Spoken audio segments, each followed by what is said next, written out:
Namah Shivayeti Shivam Prapadye Shiva Prasideti Shivam Prapadye Shivat Paranneti Shivam Prapadye Shivohamasmiti Shivam Prapadye. In the previous satsanga, we saw the fourth shloka where Acharya speaks about Parabhakti. He speaks about that state of bhakti or that final culmination of devotion where you have gone beyond all hankering for results. Even the Vedic Karma Kanda Bhaga, it prescribes certain actions, and for that action, there are fruits that are promised. And that part of any Purana or Veda that speaks about this fruit is called the Phalashruti. So, whenever a certain action is prescribed, along with it, the result for doing that action is also spoken about. But if ultimately we have to go beyond all results, why are the Shastras speaking to us about these phalas? It's simply because right now that's what we want. So for now, the Shastras will give us what we want, and from there take us to the actual place that we need to be. Then in the third line, Acharya says something very interesting. Hari Brahmadinamapi nikata bhajam asulabam chiram vyache shambho shivatava padam bhoja bhajanam. I have gone beyond all this hankering for results. O Shambhu, I am craving for that lotus feet of yours, which is difficult to attain even for Brahma and Vishnu. That feet of Parameshwara, which are difficult to attain even for Brahma and Vishnu, that is what I am interested in, and not these petty results. Now, this brings us to a very important discussion. Who is the ultimate God? Is it Shiva, is it Vishnu, or is it Devi? Because there are different schools of thought within Sanatana Dharma which speak about the highest truth as Shiva or as Shakti or as Vishnu, but which of them is true? And here, especially Acharya is saying, Hari and Brahma are also finding it difficult to reach his lotus feet, so by that logic, Shiva should be the highest. But then if you go look at some other grantha, the same Acharya will say in a different way. So how do we reconcile all of this?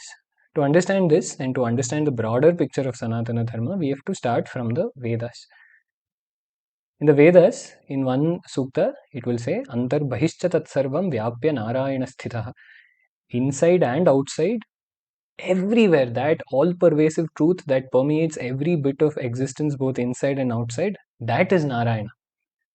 Then in another place, the same Shruti Mata will say, Sarvohyesha Rudraha Tasmai Rudraya Namo Astu. Everything here is Parameshwara Swarupa. And there is another mantram, Ganesha Atharva Shirisham. There, all of this is attributed to Ganesha. We say, Tumeva Pratyaksham Tattvamasi. When the Vedas say Tattvamasi, you are that, there is the Tat Pada, the highest truth. And this mantra says, O Ganesha, you are that. Tvameva Kevalam Kartasi. You are the creator of this universe. You are the sustainer of this universe. You are the destroyer of this universe. And in the end, the mantra says, Tvam Brahma, Tvam Vishnustvam, Rudrastvam, Indrastvam, Agnistvam, Vayustvam, Suryastvam, Chandramastvam, Brahma, Bhurбhuvassuvarom. Looking at Ganesha, Vedamata says, you are Brahma, you are Vishnu, you are Maheshwara, you are Chandra, you are Agni, you are everything. Now, how do we reconcile this? Because on one hand, we're saying Narayana is everything, one hand, we're saying Shiva is everything, one hand, we're coming and saying Ganesha is everything. Initially, the question was between Shiva, Vishnu, and Devi. Now, Ganesha has also entered the picture. Who is the ultimate? The only way to understand this is that they are not different from each other. You cannot conveniently take one because you like it and then ignore the other two, because all three are Veda Vakyas. You cannot say this Veda Vakya I like, so this I'll keep. Those two, yeah, Vedas have mentioned this also, but I don't care about that. You don't have the right to decide that. So the only way you can reconcile the fact that the Vedas have spoken about Shiva, Vishnu, and Ganesha as the highest truth is by understanding the simple fact that they all represent the same Parabrahma Chaitanya, they all represent the same Ishvara Tattva.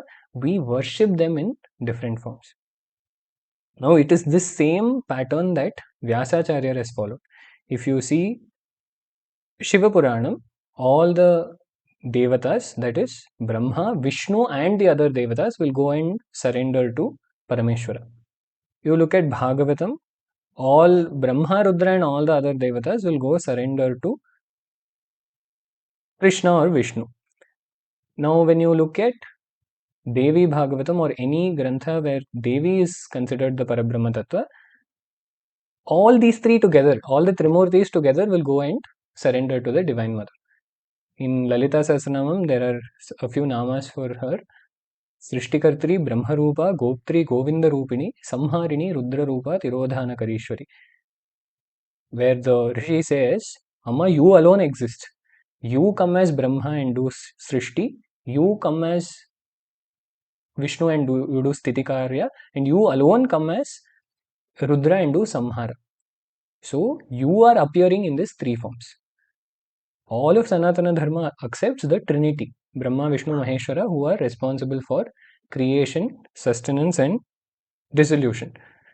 But where the difference of opinion comes is what is beyond them, what is the common substratum of all of them. And the Vedas and next level we also saw Vyasacharya, they're very clear that whatever truth is there beyond this, it is that Atma Vastu, which you can refer to by multiple names. You can call it Shiva, Vishnu, Devi, all of these names you can use. Because in the Shaiva Sampradaya, the Samharakarta Rudra is not the ultimate truth. Beyond him there is Sadashiva, who is beyond the Trimurtis. Or in the Vaishnava Sampradaya, the Sthitikarta Mahavishnu is not the ultimate truth. Beyond him there is a Narayana Tattva or the Paravasudeva Tattva. So beyond the Trimurtis, what is the truth that exists? What is that one truth from which these Trimurtis come? That is what we refer to as Atman or Parabrahma. And it is that same Parabrahman that we worship in different names and forms. Now after Vyasacharya, the only Acharya who has kept up with this Sampradaya of giving equal respect to all Devata Swarupas is Jagadguru Adi Shankaracharya. Because if you see in all his stotra literature, it follows this exact pattern. That is, when you are worshipping one particular Devata, you take them to be the Parabrahma Chaitanya and you give them full respect. For example, in the Subramanya Bhujangam, while speaking about Subramanya Swami, Acharya says, Guha Deva Manyam na jane na jane. Apart from Guha, Subramanya Swami, I do not know any other Devata. And then when you go to Rama Bhujangam, he says, Aramabhideyair alam Deivatairnaha. I don't want to speak about anyone whose name is not Rama. I don't want to speak about any Devata whose name is not Rama, which means I want to speak only about Rama. Then if you see in Bhavani Ashtakam, Acharya says, Prajesham, Ramesham, Mahesham, Suresham, Dinesham, Nishitheshwaram va kadachit, na janami chanyat sadaham sharanye, gatistvam, gatistvam, tvameka bhavani. He says, oh Amma, Bhavani, I don't know who this Brahma is, I don't know who this Vishnu is, I don't know who this Shiva is, I don't know who Indra, Chandra, Surya, I don't know anyone else. Na janami chanyat, I don't know anyone. So I will always take your refuge because you are my only refuge. How do you put all of this together? It is only by the understanding that all of them are not separate from each other. To say Vishnu is the greatest is not wrong, but that works only within the four walls of Vaishnavism. To say Shiva is the greatest is not wrong, but that works only within the four walls of Shaivism. To say that the Divine Mother is ultimate is not wrong, but it works only within the four walls of Shakti Upasana, Shakta. But when you have to put the whole of Sanatana Dharma together, you have to accept that they are not different. Because Shankaracharya, my Guru always says, is not a Guru only for one particular Sampradaya. He is Jagat Guru. So he will be a Guru for a Vishnu Bhakta also, he will be a Guru for a Shiva Bhakta also, he will be Guru for a Bhakta of Ganesha also.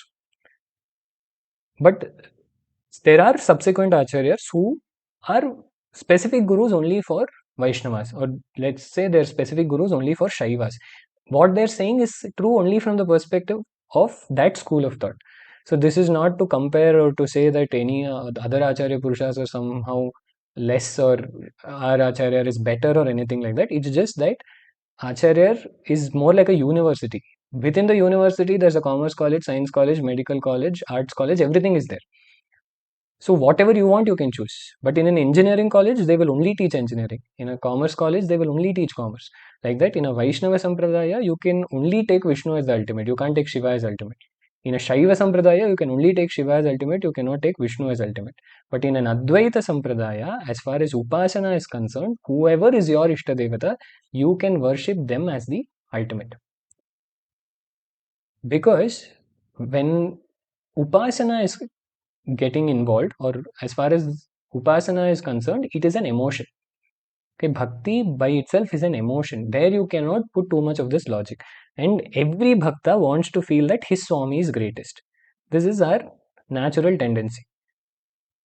So it is from that perspective that Vyasacharya or Shankaracharya in particular stotras say Shiva is the greatest, or in certain Puranas Vyasacharya says Shiva is the greatest. It is so that a Shiva bhakta can read it and feel very happy that his Swami is the greatest. I always give this example. If during Mother's Day you go to a gift shop and there are 10 cups that you see, all of them have the same thing written, world's best mom. You can't start fighting with the shopkeeper saying there can only be one best mom in the world. How dare you keep 10 cups on the shelf where everything says world's best mom? First, you have to decide who the world's best mom is, and this has to be presented to her. That just makes no sense. For one person, his mom is the best. For another person, their mom is the best. So it's a subjective thing. It's not best in the objective sense of the word. For each person, their own Swami, their own mother, their own father is most important to them. That's why we have such a variety of festivals. During Ganesh Chaturthi, we celebrate Ganesha. During Navaratri, we celebrate the Divine Mother. During Shivaratri, Shiva. During Vaikuntha Ekadashi, Krishna Janmashtami, Ramanavami, we celebrate Mahavishnu. So all our festivals are also in such a way that you cannot just stick on to one idea for too long. But the problem, the other side of this is, we have already seen the good side of it, which is it broadens your perspective. The problem to this approach is a lot of people will never get a stronghold anywhere. People will try to do everything and end up not doing anything correctly. Like that famous story where someone said you have to dig 500 feet to get water. Two people dug 500 feet, but both of them, one person got water, the other person didn't get water. So someone asked, how is it possible? 500 feet, if you dig, you get water. Both of you have dug 500 feet, but one of you got water, the other one didn't get water. Then they went and investigated what the first person has done. He has dug 500 feet in one place. The second person, what he has very cleverly done, he has dug 100 feet in 5 different places. So even though the effort involved is the same, he didn't get any result. So in Upasana, that Ishta Nishta is also very important. You have to have an Ishta Devata. You will find it eventually. If you don't know yet, sometime eventually you will find out. But it is only with that Ishta Devata that you will get such a strong hold. You can do puja to everyone. You are supposed to do puja to everyone. But it is only with this Ishta Devata that you will get a very, very strong hold. Now comes the genius of Jagadguru Adi Shankaracharya. On one hand, you want everyone to be united. On the other hand, you also know that it is only in one place mainly that a person gets Ishta Nishta, and in Upasana that Ishta Devata is very important. So Acharya gave us the Sampradaya of Panchayatana Puja. Adityam, Ambikam, Vishnum, Gananatham, Maheshwaram. 5 main deities. You can add more if you want, but mainly it's Surya Bhagavan, the Divine Mother, Vishnu, Shiva and Ganesha. Now what do? If Shiva is your Ishta Devata, you keep Shiva in the center, everyone else around him, it becomes Shiva Panchayatana Puja. If Vishnu is your Ishta Devata, keep Vishnu in the center, others around him, Vishnu Panchayatana Puja. If Devi is your Ishta Devata, keep Devi in the center, others around him, it becomes Devi Panchayatana Puja. So you have given everyone the respect that they are supposed to get.